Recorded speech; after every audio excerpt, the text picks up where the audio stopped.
Hey guys, welcome back to the WOD Doc Project 365, episode 1178. Guys, if you follow along on YouTube, please jump on over to thewoddoc.com. Check out all of our full-length videos. That's where we house them. What we have going on today is a case study. This is one of my good buddies, and he's a fellow CrossFitter, pretty good CrossFitter at that. And it's a really cool process because not all back pain comes from your back, right? So in his case, he came in with back pain. I want to do a case study on it because it's a great, interesting case that hopefully can help other people out there, give them different avenues to go towards. And you guys like the last case study that I did. So anyway, quick history. Person comes in with back pain. If you asymmetrically load him, like in the case of like a suitcase deadlift or a one-legged deadlift or what else was doing it? Single arm farmer's carry.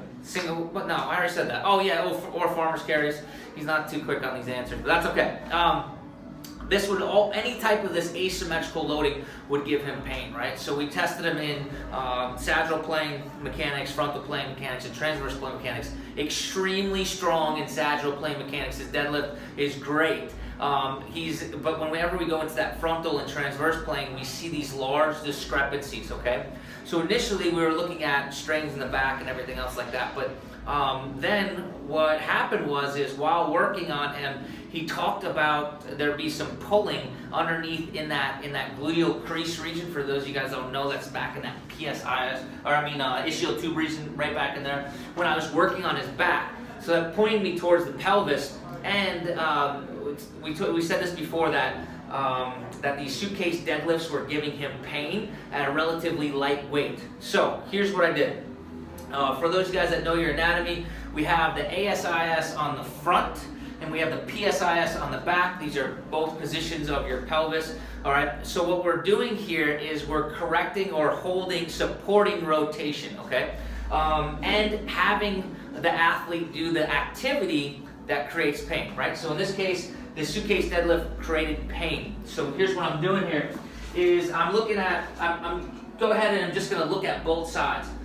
If we're looking at the front ASIS on the left side, I'm then also holding onto the right PSIS opposite side. And I'm kind of squishing them together. I'm trying to rotate them together, right? So if I'm here and here, right, go ahead and let me come on the other side. Go ahead and do that deadlift now. Right? So we're having the athlete do the movement by itself. We're having the athlete do the movement in a supported position. And then we're having the athlete, can we move that, could you do that same one? Good. And then we're having to do the same one, but I'm going to support the opposite side. So in this case, we started on the right. We started on the right PSIS. Now we're going to the left PSIS and the right ASIS, all right? I'm going to support again and have him do the movement that caused pain again, right?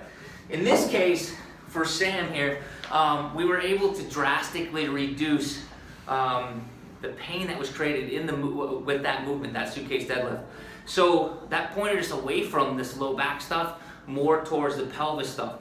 And then going in, opening up the hips, working on that pelvic region, glute, piriformis stuff, all the internal rotators, external rotators, those small gemellus brothers and whatnot, and rather than wasting time just on the large back muscles. So if you're interested in more about this, we can talk more about it in the future, but I wanted to be able to give this case study for you because I'm sure there's a whole bunch of people out there that has back pain, continually working on that back pain, but not getting any resolve from it because they're neglecting the hips, okay? So questions on this, post them down below. I'll get at you guys as soon as I can.